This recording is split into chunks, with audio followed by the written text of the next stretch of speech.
Hello my dear lovely students, हम कर रहे हैं chapter number 1 number system, example number 6 continue करेंगे इस वीडियो में। इससे पहले के एग्जाम्पल्स एंड एक्सरसाइजेस हम कंप्लीट कर चुके हैं, आप वो चैनल की प्लेलिस्ट में जाकर देख सकते हैं। ओके, अब कंटिन्यू करते हैं अपना example number 6। Show that 3.142678 is a rational number. In other words, express 3.142678 in the form P upon Q where P and Q are integers and Q not equals to 0। Okay, देखो ये क्या है हमारा, इसका decimal expansion क्या है, terminate हो रखा है। तो जो जिन नंबर्स का डेसिमल एक्सपेंशन टर्मिनेट हो जाता है वो क्या होते हैं, रैशनल नंबर्स होते हैं। तो हम इसे इजीली लिख सकते हैं P upon Q की फॉर्म में। यहाँ पे क्या है 3.142678। अब हम डेसिमल हटा देंगे तो 1 2 3 4 5 6 डिजिट्स हैं, हम उतने जीरो लगा देंगे यहाँ पे। तो ये क्या हो गया हमारा P अपॉन Q की फॉर्म में हो गया। तो ये क्या हो गया हमारा रैशनल नंबर। ओके, जिन नंबर्स का डेसिमल एक्सपेंशन टर्मिनेट हो जाता है वो रैशनल नंबर्स ही होते हैं, उन्हें हम रैशनल नंबर की फॉर्म में लिख सकते हैं। ओके, नेक्स्ट है शो दैट 0.33 आगे क्या है, ये कंटिन्यू हो रहा है, दैट इज इसका डेसिमल एक्सपेंशन क्या है, रिपीट हो रहा है बार बार, नॉन टर्मिनेटिंग है एंड रिपीटिंग है। ठीक है, टर्मिनेट नहीं हुआ और बार बार क्या है, रिपीट हो रहा है। और जो नंबर्स रिपीट होते हैं उसके ऊपर क्या हो जाता है, बार डाल दिया। अब कह रहे हैं ये शो करो कि ये नंबर एक्सप्रेस हो सकता है in the form P upon Q where P and Q are integers and Q not equals to 0। अब देखो इस केस में क्या करोगे, इस एग्जाम्पल में तो बहुत ही सिंपल था, टर्मिनेट हो रखा था तो हम डेसिमल हटा के उतने जीरो लगा देंगे। बट यहाँ पे क्या है, ये क्या है 0.3333 एंड सो ऑन कंटिन्यू है, तो हम डेसिमल हटा के कितने जीरो लगाएंगे, क्योंकि ये तो रिपीट होता जा रहा है बार बार ही। इस केस में आप क्या करोगे, ध्यान देना, अगर यहाँ पे 1 डिजिट के ऊपर बार है तो आप उसे 10 से मल्टीप्लाई करोगे। ठीक है, देखोगे तो अच्छे से समझ में आएगा। स्टार्ट करते हैं।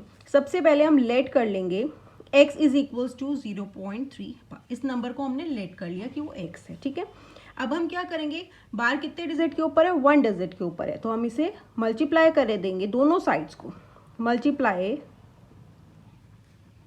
Both sides by 10। अगर 2 डिजिट के ऊपर बार होता तो हम 100 से मल्टीप्लाई करेंगे। तो क्या हो गया, x into 10 is equals to 0.3 into 10। Okay, अब x इंटू 10 करोगे 10x हो जाएगा। अब देखो यहाँ पे क्या है 0.333 ऐसे रिपीट हो रहा है, इसको हम 10 से मल्टीप्लाई करें। जब हम मल्टीप्लाई करते हैं तो डिजिट क्या होता है, एक डिजिट आगे मूव हो जाएगा यहाँ से, दैट मीन्स ये यहाँ हो गया, तो यहाँ पे हो गया ये 3.3333 एंड सो ऑन। ठीक है, तो अभी हम इसे कैसे लिख सकते हैं, 3.3 के ऊपर बार डाल सकते हैं क्योंकि 3 रिपीट हो रहा है। तो यहाँ पे 0.3 बार को जब हमने 10 से मल्टीप्लाई किया तो हमारे पास क्या आया, 3.3। ओके, तो हम कर देते हैं, ये हो गई हमारी सेकेंड इक्वेशन। ओके, एंड ये हो गई हमारी फर्स्ट इक्वेशन। अब आप क्या करेंगे, यहाँ पे सब्ट्रैक्ट करेंगे फर्स्ट इक्वेशन को किसमें से, फ्रॉम सेकेंड इक्वेशन में से।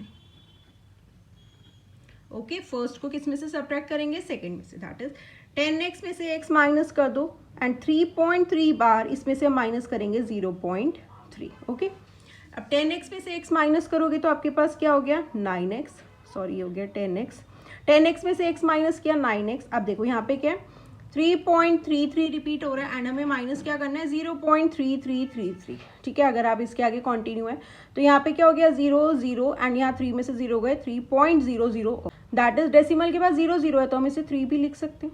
ओके, तो यहाँ पे क्या हो गया 3, तो ये क्या हो जाएगा x इज इक्वल्स टू, तो आप इसे x इज इक्वल्स टू 3/9 लिख सकते हैं क्योंकि यहाँ 9 मल्टीप्लाई हो रहा था, साइड चेंज करते ही डिवाइड में आ गया। अब इसे कैंसिल कर दो, 3 1 ज़ा 3, 3 3 ज़ा 9, तो ये 1/3 क्या है, रैशनल नंबर की फॉर्म में आ गया।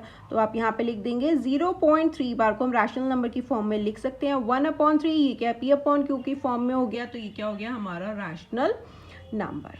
ओके ओके स्टूडेंट्स, ये था एग्जाम्पल नंबर 7। आगे के एग्जाम्पल्स हम नेक्स्ट वीडियो में कंटिन्यू करेंगे। एंड अगर अभी तक आपने चैनल को सब्सक्राइब नहीं किया तो please don't forget to subscribe the channel and share the videos with your friends. Bye bye, take care.